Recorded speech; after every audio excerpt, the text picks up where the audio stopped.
As you know that minerals are very important for India and we are losing minerals in many forms. So in this situation, it's high time to prevent our minerals. Hello everyone, welcome to the new series of Drishti IS. I am Ritu and today we are going to discuss an important topic, and the title of today's topic is Critical Minerals for India, and this topic is important from GS1 as well as GS3. So this is important topic of geography as well as economics. Before moving to the points of discussion, first of all we will discuss previous day MCQ, and in this question only one statement is incorrect, which is this. So your answer would be only one. Moving to the points of discussion part, first of all we will discuss the news and then what are critical minerals, the exercise, three-stage process, specialized agency, global practices, domestic and global outreach, practice question for prelims. So coming to the news part, recently the government of India has identified 30 critical minerals including lithium, cobalt, nickel, graphite, tin and copper. So these minerals are very important for the national security as well as economic importance. And who has given this report? So Ministry of Mines has given this report, and according to that report 30 minerals have identified as a critical mineral. So this is the brief news.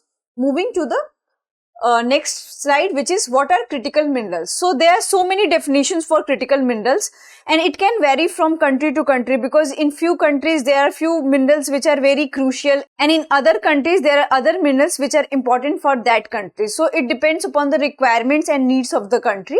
So but the general definition of the mineral is that when the supply shortage is higher than the raw material. So this general definition is adopted by the US first, and this has become the general definition and it is mostly or largely adopted by every country. So this is the, and all these minerals are very important from economic perspective as well as environment perspective. Moving to the next slide, which is the exercise. So when this exercise has been started for the identification of critical minerals, so this is not just a new phenomenon that this year only it has been started. So this exercise has been started in 2011 itself, when there was a planning commission, and the planning commission has released a report, and in that report it has assured that critical minerals are required for the industrial growth. So this operation has been carried out from 2011 itself, but right now we have triggered to this operation. And in that report what planning commission has identified, so it has categorized 11 groups of the minerals. And what are the categories of the minerals? Metallic, non-metallic, precious stones, metals and strategic minerals.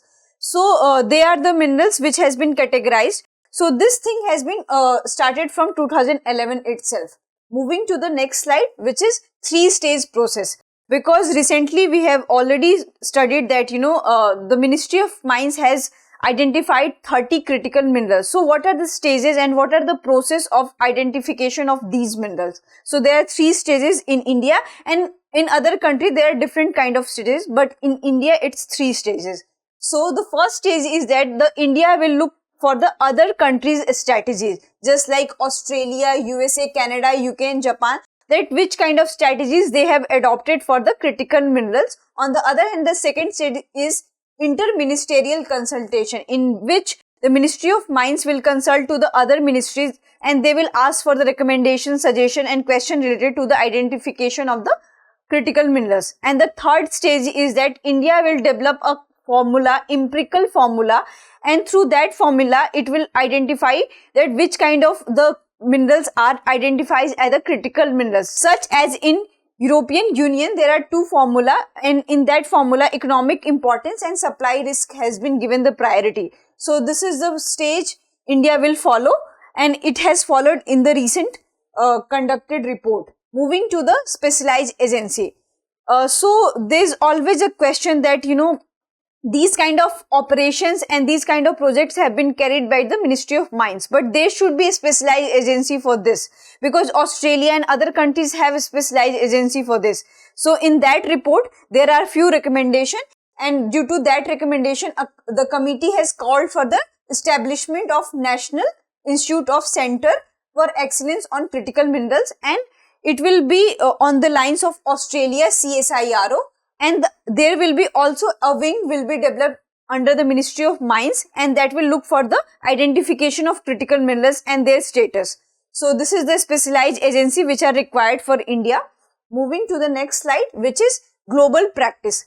So this thing is not just limited to India, that India has identified 30 critical minerals. So this thing has been carried out in various other countries, just like US has identified few critical minerals, and it has adopted 2 stages of screening: the early warning screening tool and the in-depth supply chain. So this is the criteria for the US, and in the UK also there is a global supply risk involved and economic disruptions involved. Moving to the other slide, which is the European Commission. We have already discussed that European Commission gives the economic importance when it comes to the identification of the critical minerals, and it identified and revised its list after every 3 years. So this is a peculiar feature about European Union. On the other hand, Japan has identified critical minerals in 1984 itself, and Australia has also identified 24 critical minerals in 2019. So what we are seeing here, that so many countries have already identified critical minerals. So India is nothing new here. Moving to the domestic and global outreach. So this we will study in Indian context. So Geological Survey of India has carried out a G3 stage mineral exploration, and in which area it has carried out? Reasi district of Jammu and Kashmir, and in that finding it has found that 5.9 million tons of lithium ore have been found. Its cost has been not decided, but this amount of lithium ore has been found in Jammu and Kashmir region. On the other hand, a company whose name is Khanij Videsh India Limited has collaborated with 3 central sector enterprises, and they will also work towards the identification of the critical minerals. So what we are seeing here, that these minerals are having so many economic importance as well as environmental importance. Moving to the next slide, which is that there should be a mechanism that these kind of problems should be solved on a global level. So India is trying to induct in a mineral security partnership which is initiated by the US, and it is a 14 group, and in that group they will discuss about that in which manner they will identify critical minerals, because few minerals are very common to every country and they are critical to every country. So there is need to identify such minerals just like lithium, cobalt. So these minerals are very much required for today's era. So there should be a global forum for such minerals also. On the other hand, it is also said that India is a late mover in this regard, because we have already seen that in Japan in 1984 itself they have identified critical minerals, and Australia has also identified 24 critical minerals in 2019 itself. So India is becoming late mover in this regard, but there are few challenges ahead of India also, and due to that challenges it could not complete things very early. Nevertheless, India should look for this opportunity and it should join other global platform where they can discuss that in which manner critical minerals should be identified and how to prevent all those critical minerals.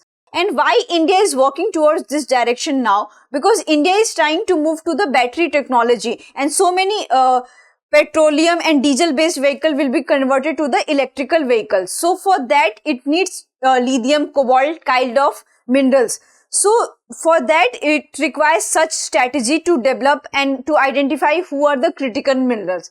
So and on the other hand, the whole global platform is also suffering for such kind of problems, and there is a reason for that thing, because there is a Russia-Ukraine war. On the other hand, there is over dependency on the China, and due to the Russia-Ukraine war the whole supply chain has been disrupted, and due to over dependency on the China is raising the prices of the critical minerals, and it is also hindering that the prices are very fluctuating. So many minerals are becoming expensive in China. So due to that, India and other country needs another platform where they can discuss and about this issue. Practice question for prelims. So this question is related to Mineral Security Partnership. So first statement is it is an initiative of UK. Second is its aim is to ensure critical minerals are produced, processed and recycled. And third is India is not a part of it. So here you have to identify which statement is correct, and your options are only 1, only 2, only 3, none. I hope you like this lecture. If you have any queries related to this lecture, kindly ask in the comment section. Thank you.